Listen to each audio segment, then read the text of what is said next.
I'm about to go to India in a week. I'm like, let me just chill. I'm like, I'm good. But then Hari Bhakta, he kind of put like a gun to my head. And he said, no, you have to speak. So, forced here. And I was like, okay, what can I talk about? I was kind of like struggling to come up with the talk. And I was thinking, let me just give a talk on struggle. So I thought, okay, let me speak about that a little bit today. This word struggle, it comes from the German straucheln. And straucheln means to wrestle. So I think that when we go through struggles, there's different things that we wrestle with. We sometimes wrestle with our mind. Sometimes we wrestle with situations and different circumstances. And sometimes it's other living beings, other living entities. Whether they're humans, whether they're ants or giants, they're always going through some type of struggle. I know recently a couple of people that I know, I won't say any names, but they got something called bed bugs. You guys heard of bed bugs before? Yeah. And they're like these super little tiny small creatures, and it's just amazing how much pain a little tiny creature can cause a human. So this is the nature of this material world. There's always some type of struggle, some type of hurdle.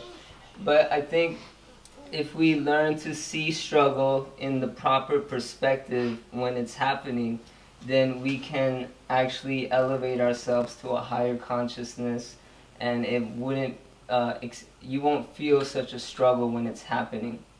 Just like, I think when I think of struggle, I like to give the example of the butterfly that previously is a caterpillar.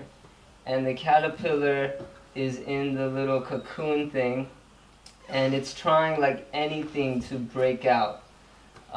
And let's say you were walking by and you saw that caterpillar trying to come out and you wanted to help it, you had some compassion for it. So what do you think happens when you try to open that cocoon and try to let that butterfly out? Do you think you're helping the butterfly, or do you think you're hurting the butterfly? Does anybody know? Hurting. Hurting? Why is it hurting? Because you don't let them go through its struggle to get to the next level of it evolving. I can't even see who's speaking. It's like this. Yeah. Okay, cool. Oh, yeah. Yeah, that's right. Yeah, basically the caterpillar has to go through that struggle of breaking the cocoon. That's how it builds its wings to then eventually fly. If you were to help it out, it would still look like a butterfly, but it can't actually fly. So struggle is a good thing because it strengthens us. And I think that's the proper perspective to see it. Just like a rose has many thorns, it has many sharp edges, but ultimately the purpose of the rose is something much higher. Similarly, the rose of life shows many thorns, but ultimately it shows beauty. And if you had to start your life all over again, it's better to start at the bottom and work your way back up to the top, rather than starting at the top and just remaining there. We're actually meant to go through an adventure in life. We're meant to venture within, and in this way we become very strong. This energy that we're in right now, this material world, it's composed of two different energies also. There's the spiritual energy, and then there's also the material energy. And another name for the material energy is also called the illusory energy. So if you tap into the illusory energy, eventually you'll lose, because it's very temporary, it's very moment to moment. But the spiritual energy actually helps sustain us to attain a higher consciousness. And sometimes you can feel a little bit static, you can feel like you're not going anywhere, but a static person simply needs ecstatic persons. So you just gotta find that right association, and it can really lift the consciousness to another level and help with the struggles. I think something that really helps understand just the purpose to life. This world, it's not built for our enjoyment. It's actually built for our enlightenment. So having that proper context really changes the way that you'll start to see reality. You can raise your consciousness in this way. The material substances in this world, they'll always divert us towards the reflection, but the spiritual life will always lead us towards the substance, the actual essence, to reality. So it's important to just tap into this as much as possible. And if we can do this, then we can gradually transcend our consciousness to a higher level. So right away, all the yoga meditation texts, they talk about how this world is just like an ocean. And in ocean, you're always getting waves. There's waves of happiness, there's waves of distress. This planet brings rain, and it also brings rainbows. And so just to, actually, there's like all these Instagram posts recently of these rainbows, because it just rained recently. And it's just the nature, it's the nature of duality. And so how to go through the struggle in a proper context really just helps us in furthering our development. And I think the one struggle that a lot of people are going through currently is probably the cell phone. Because I feel that what's really important in life is to focus on habits. Because habits is what shapes a person. Even if you look at the word habit, it contains the word bit. And so bit by bit, eventually you have the habit. The things that we do constantly is who we actually become. And they've been doing all this research recently, from Harvard University to the University of Virginia, been looking into this, how technology really steals away a person's imagination. I remember growing up, my career goal, even as a young child, I wanted to be a music video director, because I remember listening to music and just closing my eyes and seeing this entire movie in my head. And then as I was growing older, I've lived about 6 years now in a monastery. And when I first started, the first year or two, we would listen to a lot of spiritual music. And the same occurrence was happening. I would listen to these sounds, I close my eyes, and I get transported to another place. But then we started doing these college preaching programs. We started setting up clubs at USC, UCLA, a lot of different places. So I was kind of asked to get on social media and start connecting with people. And I can see that all this imagination, it was starting to fade a little bit. And I realized it's because there's so much content that we're constantly seeing, so many images that we're constantly seeing, that it actually hinders our imagination. It takes away from our imagination. So just realizing that and tapping back into what's real, I think, is what's really important. We refresh our phones today more than we actually refresh ourselves. And we rely so much on Google and these search engines that we weaken our own engines. And in a world where everyone is trying to go viral, it's actually the mystery that attracts. So it's important to just hone in on this as much as possible and take back what is ours, which is that rightful claim of spirituality and having this high sense of tapping into a higher consciousness, because these things can easily lower us. We watch television programs failing to realize they're programming us.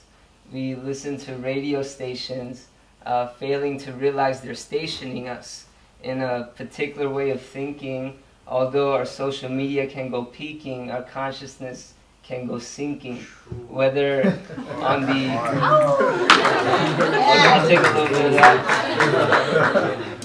Whether on the internet or World Wide Web, I'll say it again, whether on the internet or World Wide Web do we get caught and dangle our attention on the edge. At every moment, protect your mind from useless absorption and stay focused on your goals and crafts. Draft the essence to your life's photographs. See, life's a movie, so keep it all groovy. And don't allow the mundane, but break every material chain. Free yourself to a higher spiritual plane. Like airplanes, don't land before needed. Keep flying until you can see it. And don't see that which does not serve your purpose. Ultimately, your purpose should be connected with the higher service. Like airplanes, can't be afraid of your height. The clouds may come, but they'll vanish with the height. We all need co-pilots, so find those that find goals similar to yours. And in this way, you can escape life's lower allures. They'll always be calling. You'll always be falling. But get up like a child until walking is the option. See, we're meant to do great things in this world, but know that greatness comes from gratefulness for your inner pearls. The attitude of gratitude can unlock life's treasures, lessen the pressures, and reach peace beyond measures. So start today, because tomorrow is waiting. Without the start, you won't stop complaining. And come simple, complain. If not, you'll complain. We don't need much, just enough to not go insane. So change the channel and find the right program and feel the love in your heart like an R&B slow jam.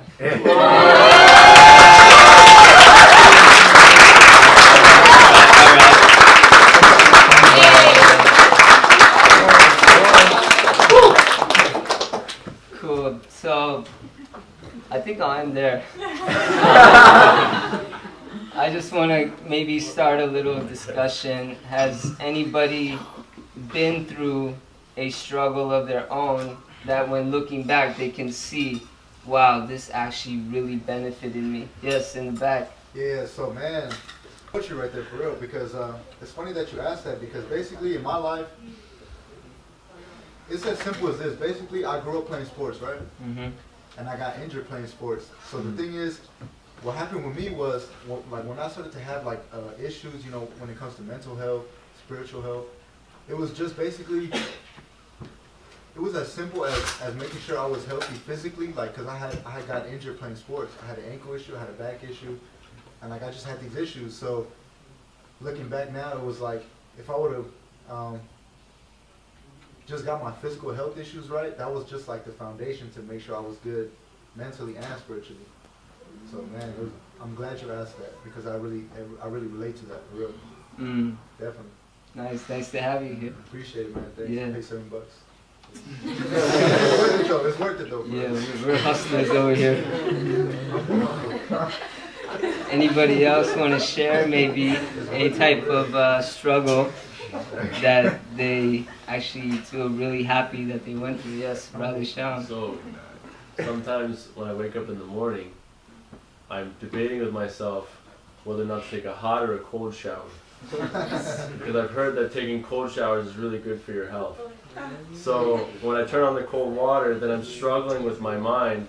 It's like, no, don't go in there, you're gonna die. You know, it's like so hard just to, but once you get in there and you take that cold shower, you feel so rejuvenated and so good. How many here take a cold shower? Just checking. It's pretty cold lately. Yeah. Actually, a cold shower to the body, it will add warmth to the mind. And so that's the power. In spiritual life, we have a lot of words from the meditation text. They're known as Sanskrit. One of the words is called tapasya. Tapasya means spiritual discipline. And the root to tapasya is tapa, and that means heat. So it's whatever fires us up from within. And it's interesting that when we do take a cold shower, we actually feel warm coming out. It's interesting how that works. And we have to chase our dreams, you can say. We have to chase our frozen dreams with fire each day. So it's through the fire of spiritual discipline that we can achieve our goals, our dreams, our wants, our needs. They're all there, and through that austerity, it's all possible. Anybody else want to share a little? I saw like a few more hands up. Keep it rolling. Yes, Shanti. Yeah, I really relate to what you were saying about kind of the information overload that we're receiving all day, and how that can kind of cut off our own sense of intuition for like what feels good in our hearts. And that's something that I'm creating a shift in my life right now, and kind of there's so much that we can do with our lives, and there's so many people that are like on their paths and living their purpose and sharing that with us, and that's really beautiful, and it can be inspiring to see. And also that's their path, and it's like really important for me to be able to tune into myself and listen to what my own path is. And that comes from a place of like gratitude too. I feel like when I'm like constantly scrolling or constantly like focused on what people around me are doing, it can create this sense of like not enoughness or like this lack or scarcity, like I need to be doing more and more and more, instead of just satisfied with like where I'm at. Right. Yeah, thank you for sharing. Yeah, and this community, like Kirtan, has really brought me back to that. Right. Yeah, when you look at maybe Instagram, you see the ones who have the most followers. I think it's like Kim Kardashian, Kylie Jenner, Beyonce. They got like 126 million followers, 120 million followers. That's a lot of people. But I don't know if you guys know, right now, inside your body, you have 75 to 100 trillion cells. That's an entire community that you are responsible for. And yeah, that's right. A lot of DMs.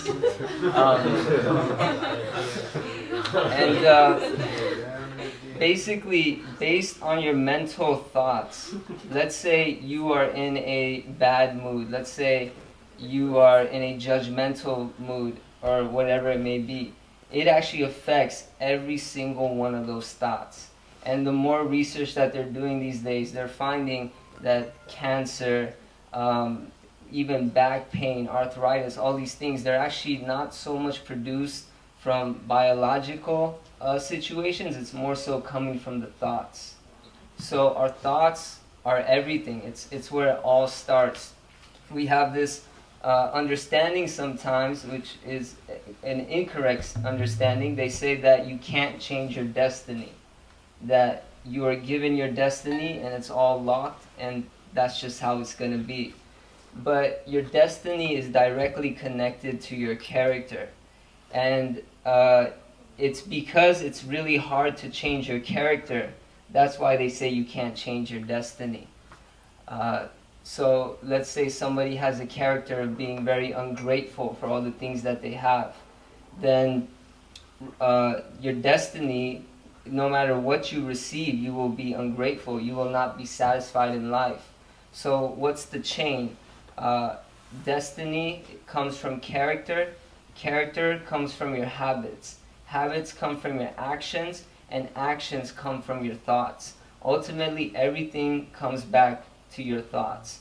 So it's very important to put focus on this. I know even for myself, I used to make music for years, and then I joined the monastery and became a monk. And after a certain time, I was just really craving to make beats again and to make sounds again. But it's kind of hard setting up a studio in a monastery ashram. You can't really do it. And then like a couple of months ago, my friend, he bought me this little piano, and you can just like make these little sounds on it. And that piano has really saved my life. Anytime I'm feeling a little negative, a little down, whatever it may be, I just go back to that piano, play some sounds, and again, my mind is feeling great. Anytime I go out and take a nature walk and maybe listen to some spiritual lectures on the headphones, I'm feeling great again. So it's just important, whatever you can do, however you can do it, put yourself in these situations, in these circumstances. Try to protect your thoughts as much as possible, because it really creates your destiny. So, yes. Thank you for sharing, Shanti, about that. Anybody else want to share? Yes. I used to live in Santa Barbara, and I was on a negative path, and I never really truly like loved myself. I would kind of like would not confront myself about my own problems and kind of blame other people. It was only until I was forced to kind of like look at my own path. I ended up going to county jail, and then from there, my parents thought it was best for me to go into a mental hospital to get myself checked out. And during the mental hospital, I was going through withdrawals of like alcohol and like smoking weed and like all the drug habits that I had back in Santa Barbara, and not telling the doctors this. Like they put a lot of labels on me with the mental health issues, and so it was kind of hard to also like to kind of decide if they're right or if they're wrong about that with the whole labels. And you kind of, like you said, like it's your mindset of like thinking this is how you are, and like what people tell you, kind of like control your faith, so you kind of see yourself that way once you're labeled that way, especially by someone who's like a higher authority in your mind. Right. And so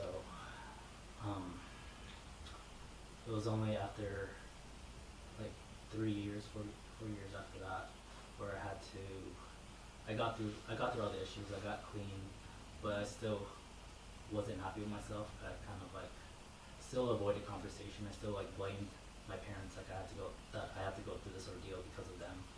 And it was only like 2018 where I kind of like learned to kind of like, I basically shut myself off from the world and kind of peeled off all the labels that I can, all the expectations, kind of like learn to see myself for who I am and like want to be like my true self. And first of all, had to love that person, love myself, love and forgive myself, and forgive all the horrible things I've done in the past.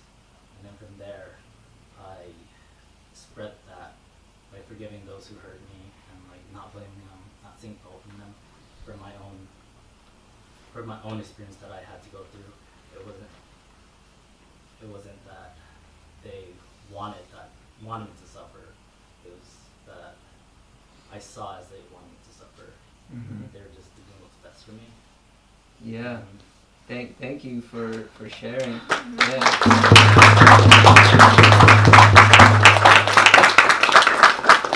I think it's really important that we create a place where we can express ourselves naturally. It's actually the cure to depression. When you look at this word depression, it comes from the Latin deprimere. And deprimere means to press in, it means to push in. It's where you also get words like pressure.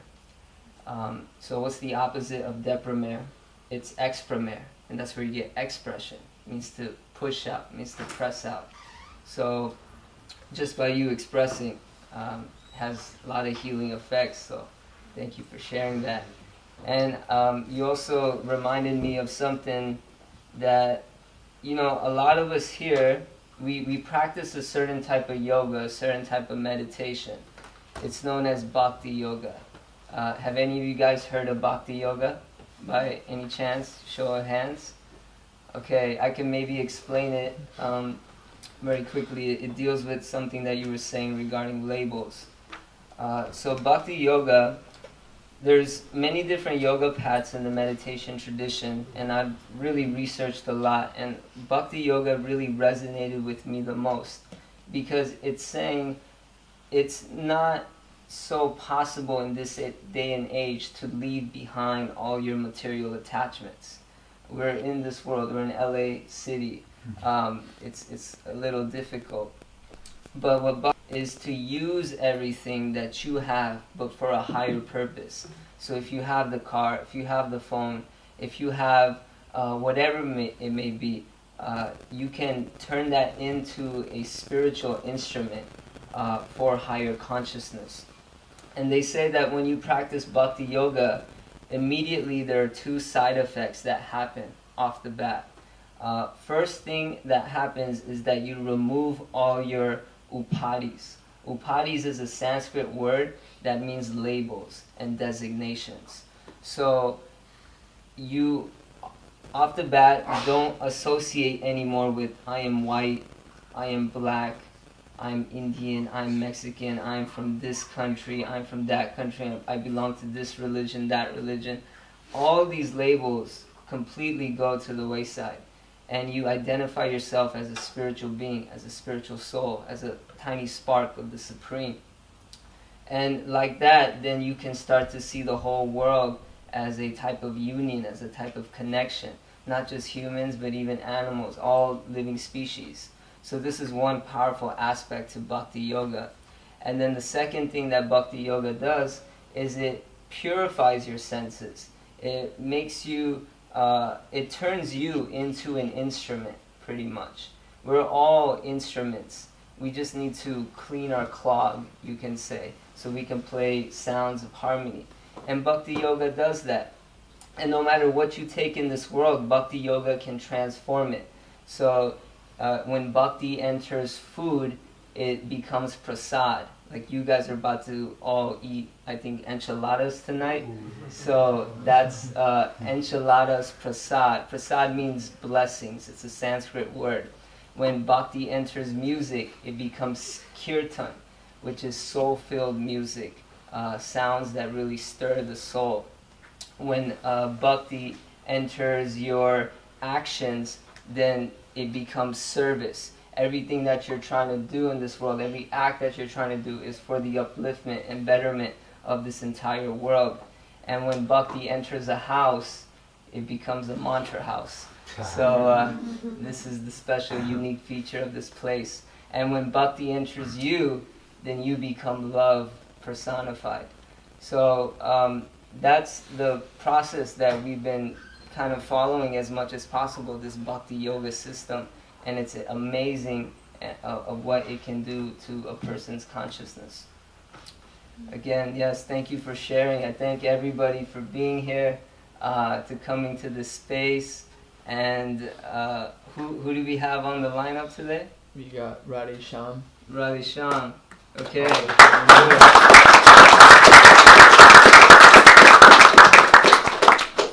So, yes, thank you again very much. If you guys have any questions, comments, whatever it may be, I'll be around and would love to connect with you guys. Radhe Shyam is a really good friend of mine, and his kirtans are very bhakti-filled, so we're about to see that in action. Thank you again one more time.